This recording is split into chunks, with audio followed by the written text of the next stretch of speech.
마가복음 10장 29, 30입니다. 마가복음 10장 29절에서 30절. 예수께서 대답하여 말씀하시기를 진실로 내가 너에게 말하노니 누구든지 나와 복음을 위하여 집이나 형제나 자매나 아버지나 어머니나 아내나 자식이나 토지를 버린 사람은 현세에서는 집이나 형제나 자매나 어머니나 자식이나 토지를 100배로 받되 박해와 더불어 받겠으며 또 오는 세상에서는 영생을 얻으리라. 아멘. 오늘의 말씀의 제목은 부흥의 주역들에게서 배우라. 오늘은 야구선수 복음 전파자였던 빌리 선데이를 통해서 함께 동행하도록 그렇게 하겠습니다. 그런 빌리 선데이에 대해서 많이 들어봤을 것입니다. 그리스도인이라면 누구나 흠모하는 빌리 선데이는 복음 전파자였어요. 그래서 그분을 많이 우리 그리스도인에서 회자되고 있지 않습니까? 우리도 빌리 선데이를 통해서 그의 믿음과 복음 전파자로서의 행했던 일들에 대해서 우리도 그 길을 따르며 하나님을 사랑한 그를 뒤따르는 멋진 그리스도인이 되어야 합니다. 빌리 선데이의 이름은 윌리엄 에슬리 선데이였어요. 그런데 어렸을 때의 이름인 빌리가 더 이렇게 친숙하게 남아있기 때문에 빌리 그렇게 이야기하는 것입니다. 빌리 선데이는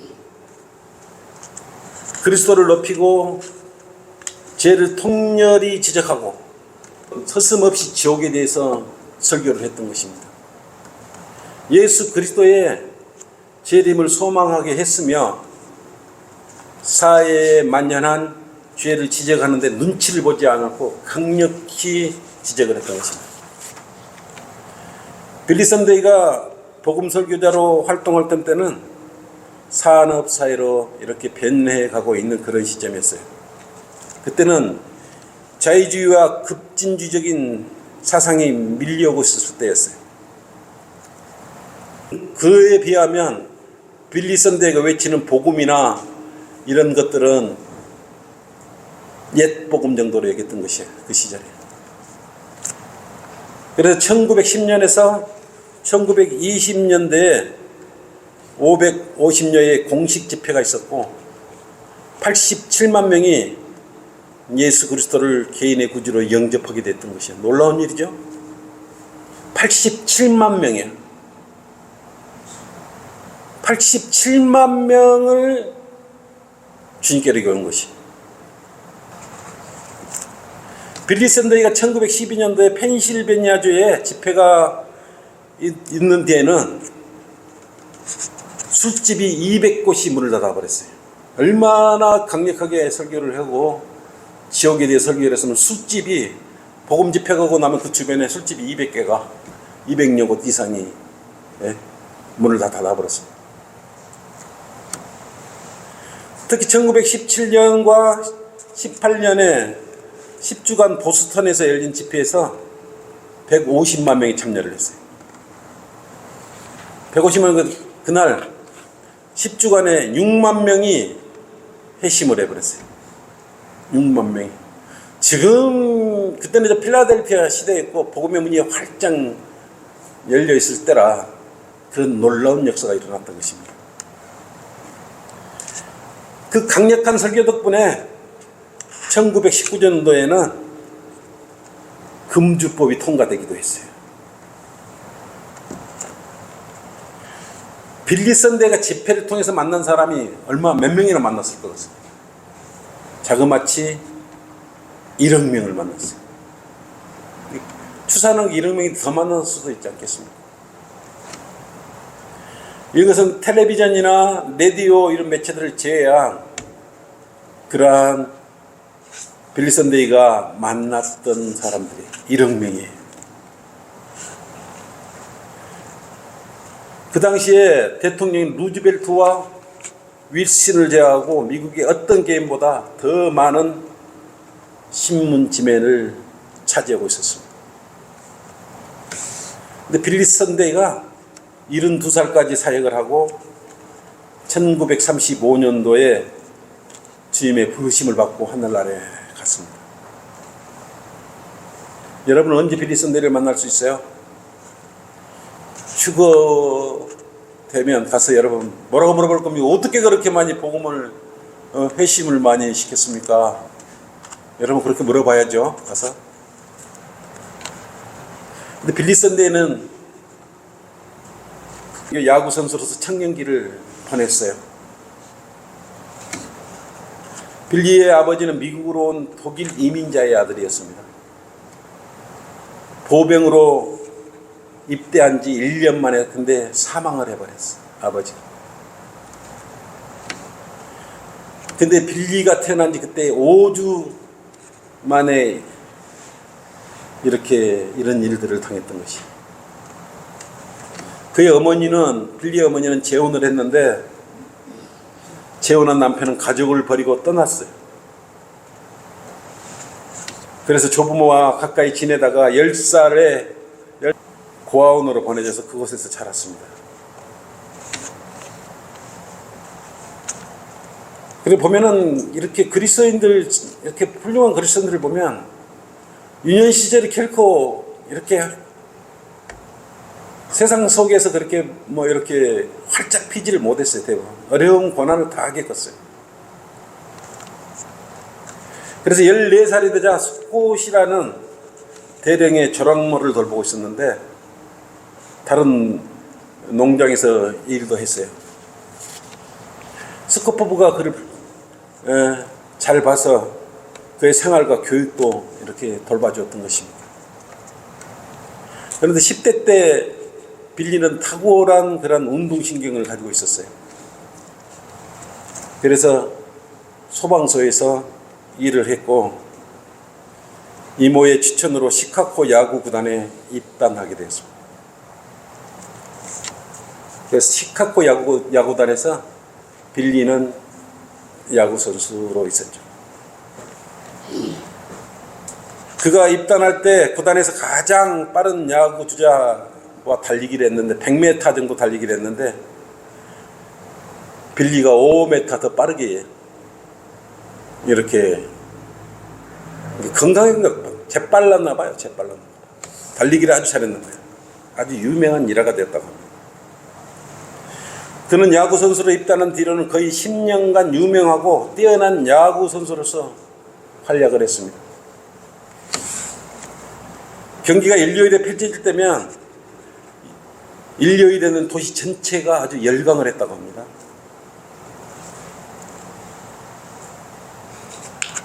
빌리 선대의 회심에 의하면 빌리와 그의 동료들은 선술집에서 술을 마신 후 시카고의 한 길모퉁이에 앉아 있었어요. 그때 길 건너편에서는 몇몇 그리스도인들이 모여 여러 개의 악기로 찬송가를 연주하고 있었습니다. 빌리는 그리스도인의 어머니와 함께 주일학교 시절을 회상하며 흐르는 눈물을 감출 수가 없었어요. 그때 한 젊은이가 큰 소리로 이렇게 말했습니다. 이제 퍼시픽 성교원으로 오라. 그렇게 초청을 했어요. 빌리를. 그러면서 빌리야 성교원에 가지 않을래? 라고 초청을 했던 것입니다.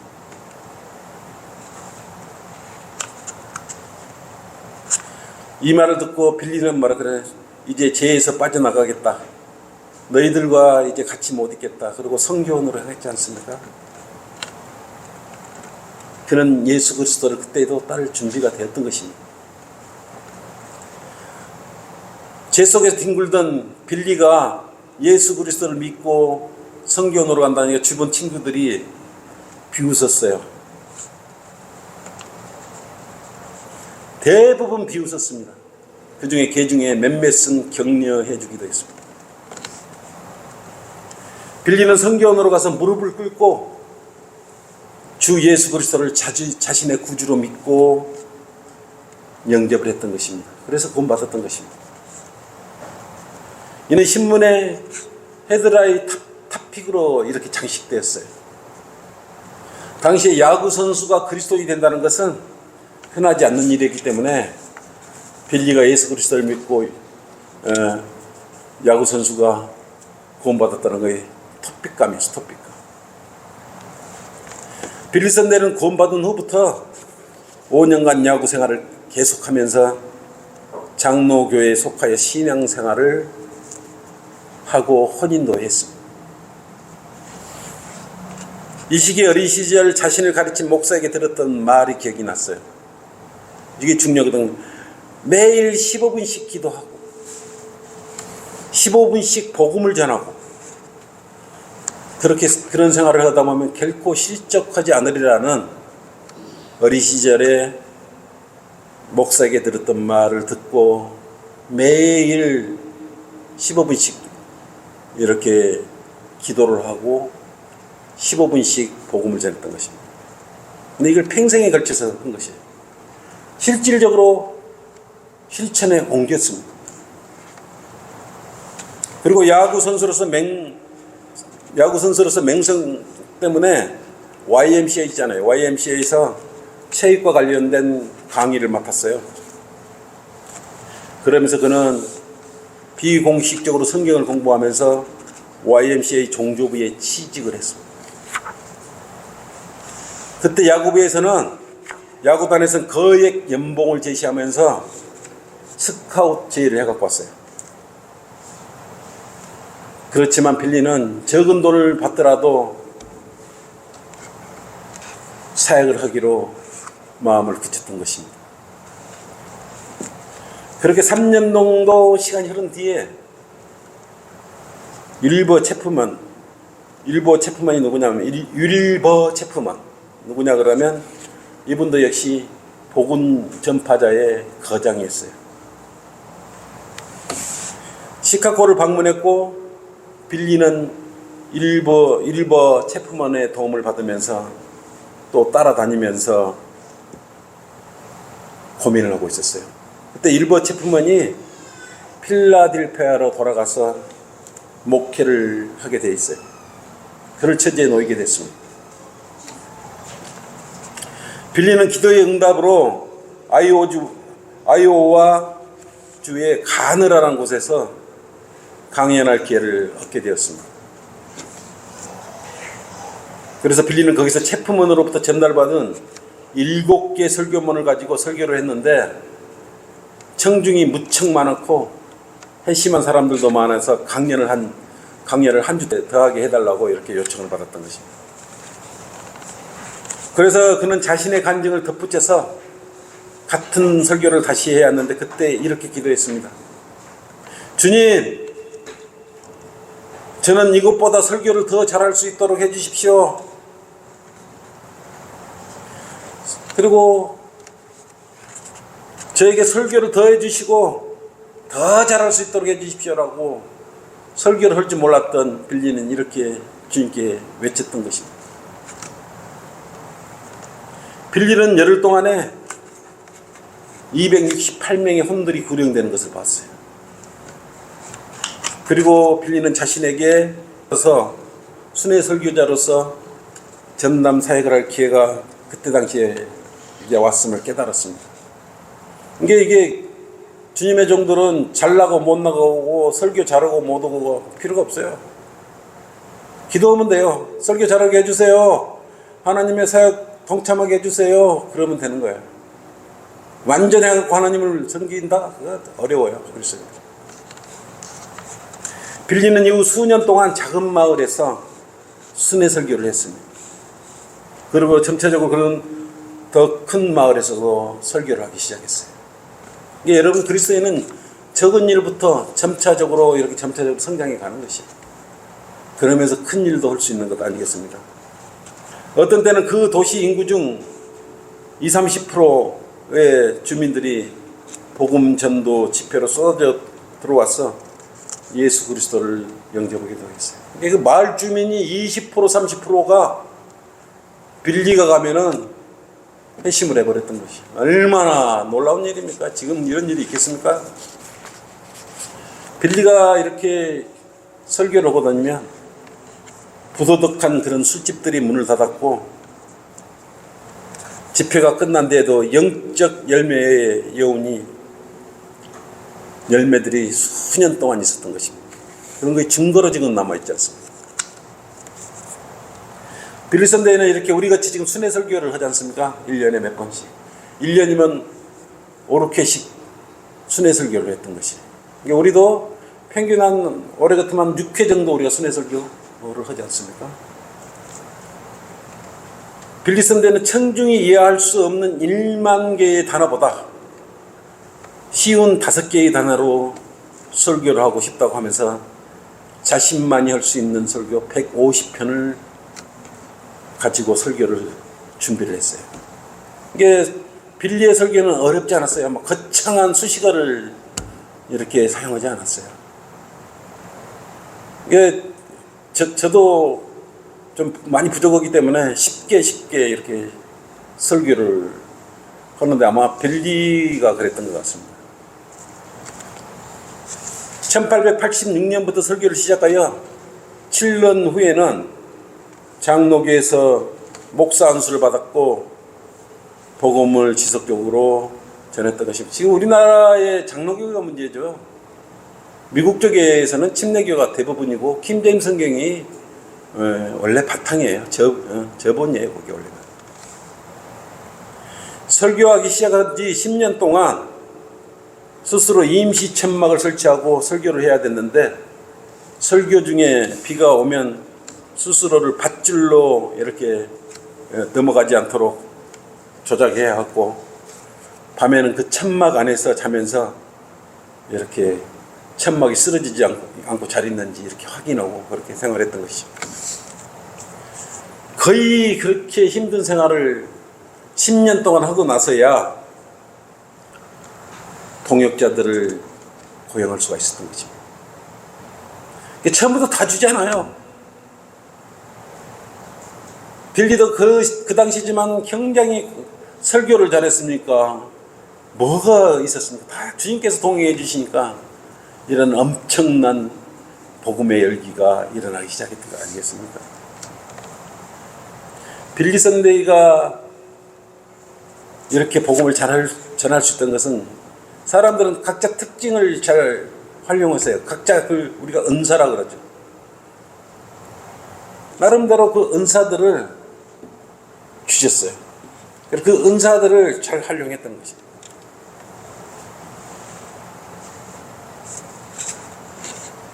근데 이때 빌리가 활동할 때는 1차 세계대전 때였어요. 근데 전쟁 기사보다 빌리 선데이의 설교가 1, 2면에 매일 장식할 정도로 많이 이렇게 실렸던 것입니다. 왜냐하면 강력한 설교를 했던 것입니다. 단순하지만 지옥에 가는 설교든 이렇게 주님의 재림에 대해서 강력하게 또 죄에 대해서 강력하게 이렇게 설교를 했던 것입니다. 너무나 많은 관중들이 모여 하루에 설교를 서너 번씩 나누어서 하기도 했어요. 뉴욕의 한 집회에서는 200만 명이 넘는 사람들이 참여해서 그 자리에서 10만 명이 넘는 사람들이 회심을 하게 됐습니다. 1분에 84회 정도를 회심한 사람들과 악수를 하기도 했어요. 근데 원래 빌리의 성격은 활달한 것이 아니었습니다. 평소에 빌리는 성격이 아주 조용하고 수줍음이 많았다 그럽니다. 우리 형제같이 수줍음이 많았다 그래요. 수줍음이 많고 말수도 거진 없었다 그럽니다. 근데 강단에게서만 서면 적나라한 편을 쓰면서 강한 어조로 설교를 했기 때문에 쉬지 않고 쏘아대는 기관총이라는 별명을 가지고 있어요. 그러니까 이게 우리 지체들 중에서도 말수가 없지만 우리 거리 설교 나오면 막 사자우를 토해내지 않습니까? 주 예수 그리스도를 믿어라 하면서. 우리 그리스도인들이 그렇다고 말입니다. 빌리는 돈 많은 사람들과 자기를 지지해 주는 사람들, 이런 사람들한테도 크게 영합하지 않았습니다.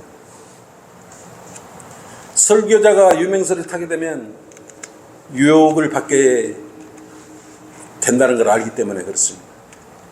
그러면 자기도 모르게 청중의 길을 가려준 그런 설교를 하게 되고 어부와 와첨을 하게 될 수밖에 없다고 여기기 때문에 회중들에게도 그리 크게 의식하지 않고 설교를 할 수 있었던 것입니다. 그냥 하나님만 의지하고 강력하게 말씀을 선포했다는 것입니다. 우리 성경교회 침례교회에서도 그 설교를 못 받아들이고 나아가 버리는 사람들도 있지 않습니까?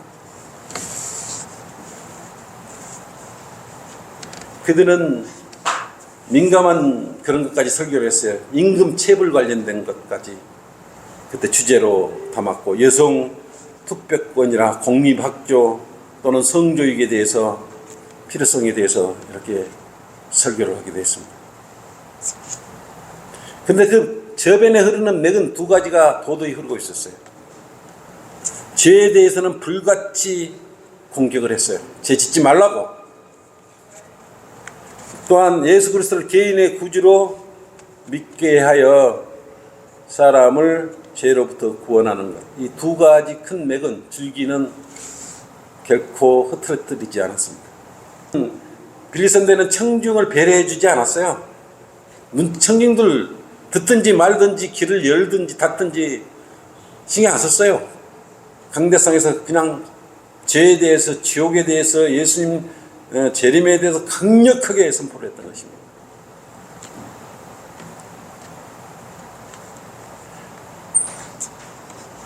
얼마나 청중들을 배려하지 않고 설교를 했는지, 화끈한 설교를 했는지, 죄에 대해서 설교할 때마다 2명에서 8명 정도가 기절을 해버렸어요. 강력히 지적을 해버려요. 그래서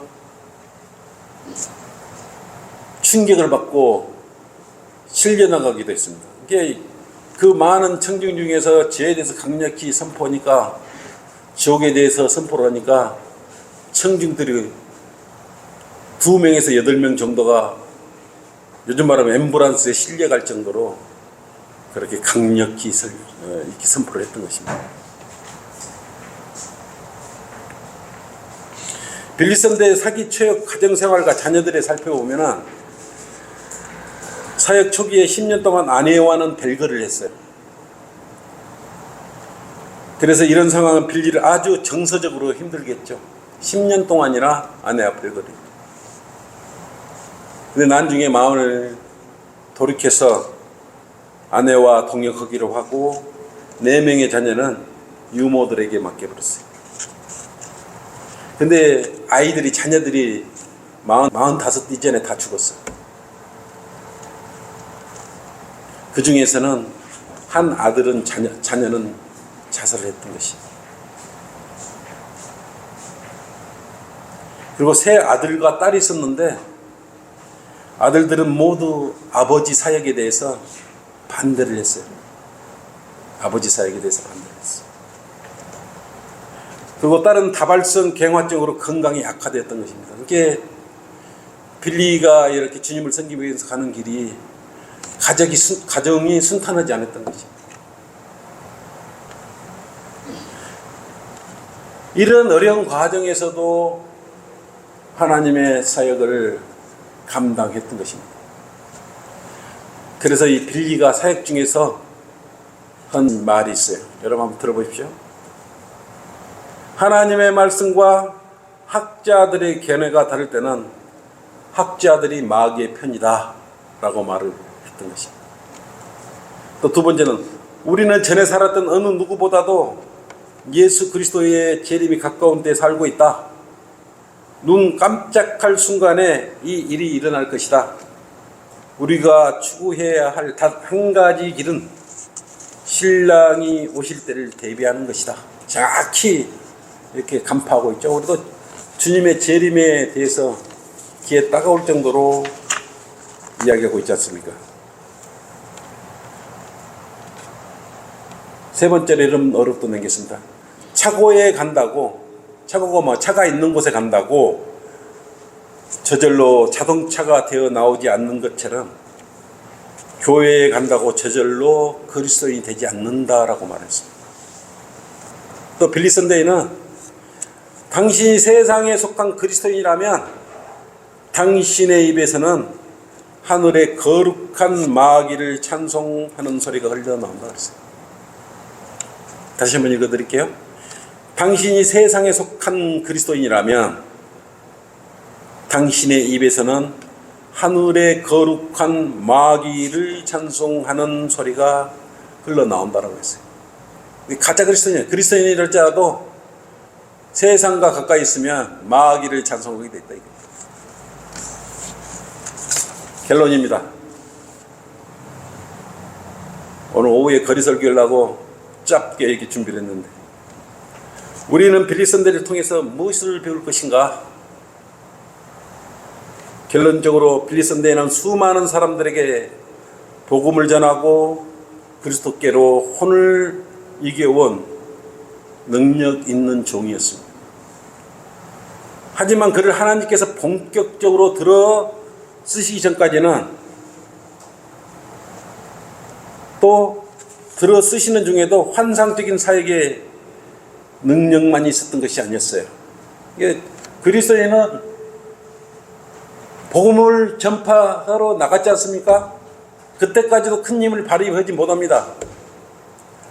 전파를 하고 말을 입을 열었을 때, 전도지를 전했을 때 능력에, 주님의 능력이 함께하는 것이.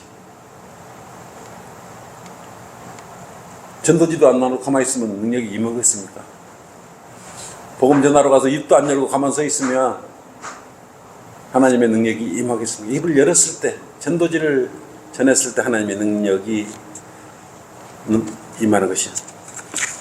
그는 자기의 야구 선수로서의 앞길과 직업과 연봉을 포기했고 조용히 성경 공부를 하며 체프먼의 이름 없는 동역자로 일을 했던 것입니다.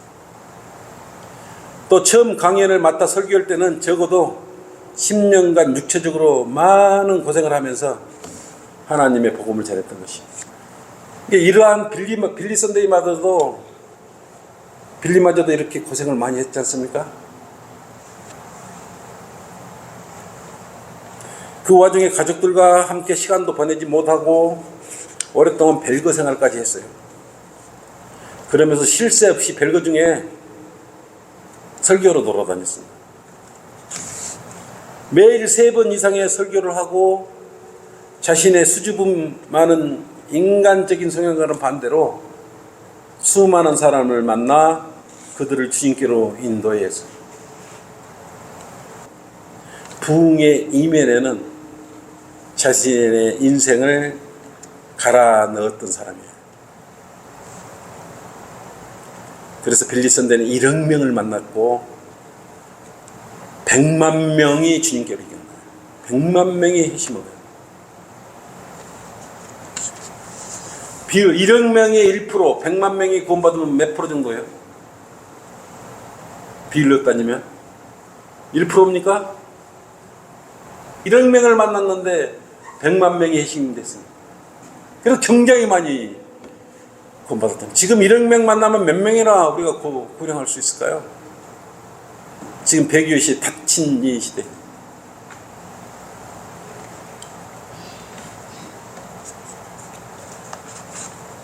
여러분이 만약 100명한테 복음을 전했어요. 100명한테 전도질라는 복음을 전했는데 한 명만 만약에 구령을 한다면 1%잖아요. 1%. 그렇지 않습니까? 근데 요즘 우리가 그래도 100명한테 전하면 한두 명은 회심해요.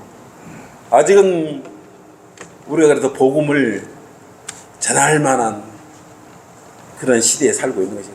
미국 가면은 이렇게 함부로 못 하겠죠. 미국은 이제 주마다 복음을 전하면 신고도 해버리고 감옥에도 보내고 그러겠지만 그런 건 없지 않습니까? 우리 대한민국은 아직 그런 게 없지 않습니까?